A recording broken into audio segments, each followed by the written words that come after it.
So we have now done a bunch of other things. We've cropped some stuff. We've rotated some things. It's amazing. Life is beautiful. Let's go in now and do a little bit of exposure in the Develop tab. So I've got this picture. I like the facial expression. I like the pose. But man, that is too dark, right? So I want to make it brighter. If I did this in the library tab, I could just hit those clicky things and be like jump, jump, jump, jump, and make it brighter that way. But I would like a little bit more control. So I'm going to slide over into the Develop tab. Right, here we are, beautiful Develop tab. Over here to Basic. A little insulted by that, but okay. And come down here to Tone.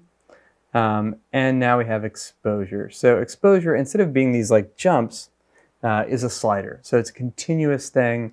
I can make it a whole bunch. I can make it much darker than it started out.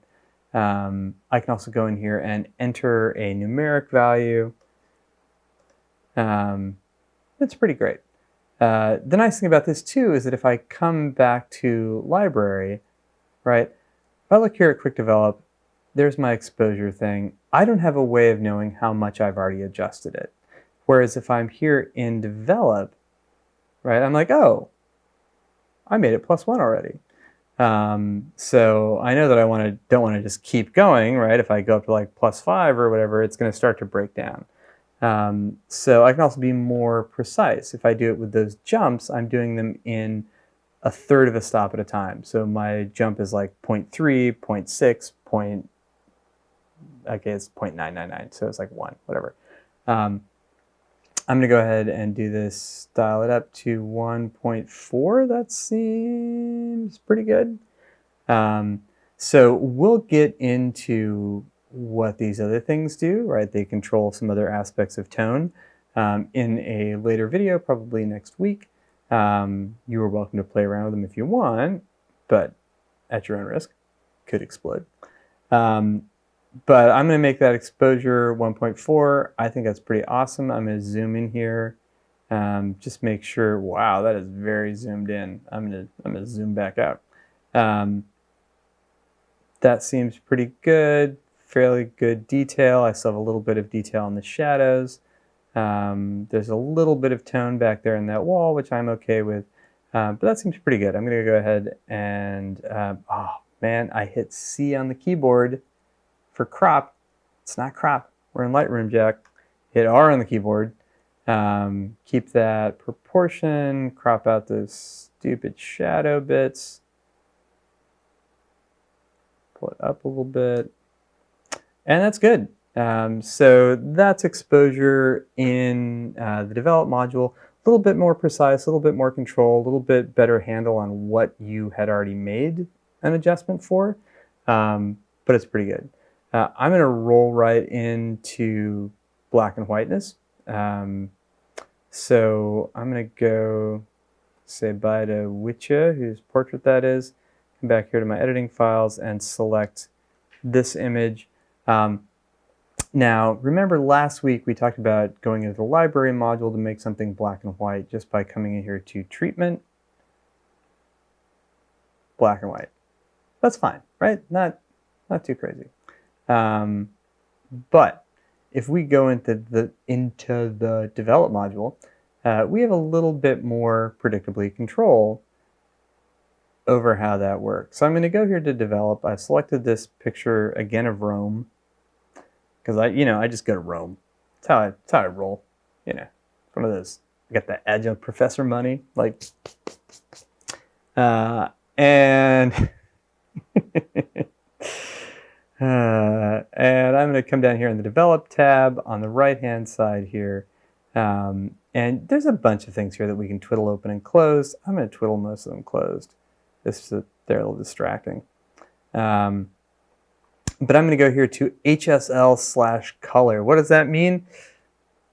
Don't worry about it. Oh, that was the wrong thing. Don't go to that yet. I screwed up. Go up to Basic and go to black and white. There we go. Now that I have black and white selected, I can come back down to where HSL and color was, and there is black and white. I feel like that used to be down there, but maybe that's just me. So now with this, we have something that says black and white mix. Black and white mix is great because it allows us to do something that we would have done with filters back in the Ansel Adams days. So we can go in here in the black and white mix and say, okay, take some color in the picture and let's make that tone darker. So I'm going to go in here to, let's say, blue, and make that tone darker, and pow, like, look at those clouds. So that's one of the nice things about doing this in the develop module is you have a little bit more control over how those colors are rendered. I can go in, right, there's some leaves over there. I can bring those up, right, bring the green up, bring the yellow up. A lot of the times what we think is green is actually yellow. And now I've got something that looks a little bit infrared, right, has a much more dramatic sky. Things to be aware of. When I adjust something and I bring those blues down, I bring all the blues down. So she was wearing a blue shirt and blue jeans. Those are now very, very black. If I go back in and bring them up, right, you can see that her outfit goes correspondingly. There is not a way with what we're doing to control which parts of it are impacted, right? So it's the whole picture. Anything that's blue gets darker. If I'm making the green things lighter, anything that's green, if it's like, you know, somebody has green hair, that gets lighter. The grass on the lawn, that gets lighter. All that stuff. Also, as we make a more significant adjustment, let me just zoom in here, you'll see that the edges of things start to get a little weird. So here at the edges of these trees, right, they seem to have a little bit of a white outline. If I go, I can grab over here in the navigator, that sort of view box, and come up here.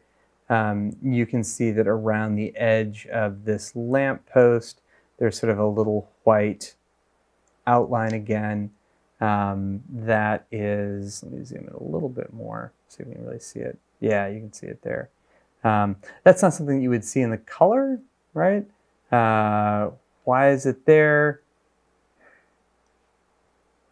The way that our camera sees two colors coming together, there is, say, the blue of the sky and the gray of the light pole. At the place where they touch, it's sort of a mix of those two colors, right? So it's a little bit of the blue and a little bit of the gray. The blue was originally fairly light. I made it all darker. There's this little bit of blue that was a mix of blue and gray that wasn't changed by that adjustment. So it still stays lighter because it's not that pure blue, even though sort of visually when we saw it in color, that wasn't something that we noticed. I can come back up here and pop it over to color, and you can see, right, I don't see any outline there, but with that tremendous adjustment of black and white, there it is. So if you start making big adjustments in black and white, just, you know, keep an eye out, right? A small adjustment is not going to typically cause any big problems, but a major adjustment probably will. The last thing with that black and white adjustment is that you'll see over here, there's this little dot with some arrows on it. Let's go back out to 1 to 1. Oh, there's a sensor spot. There's a bunch of sensor spots. I don't know whose camera this was. It is dirty. Using that thing, I can come over here, and instead of needing to know what color something was, I can click and hold on it and then drag it down or drag it up. And you can see as I do this that in that black and white mix, the red and the orange are moving around. So if I have it already in black and white, I don't know what color something is. So using that, you can click on it, drag it up and down, and it will sort of look through my black and whiteness and see what color it should be, and then adjust that accordingly. Other nice thing about this, right, is that if I want to have this image back in color, just come back up here to the top, click color, and there hasn't been any adjustment to the underlying image, right? All of those adjustments are in the black and white adjustment. When I bring it back into color, anything wacky that I might have been doing to the image in that black and white adjustment is gone, right? Any exposure stuff is still there, whatever. But here, I'm just went in and made those big tonal shifts with the black and white down there. Those drop off as soon as I go back into the color settings. So that's a way to make a black and white image with a little bit more care, a little bit more precision than simply clicking the black and white color treatment option. So I think that is all the basic editing that we are doing in Lightroom this week.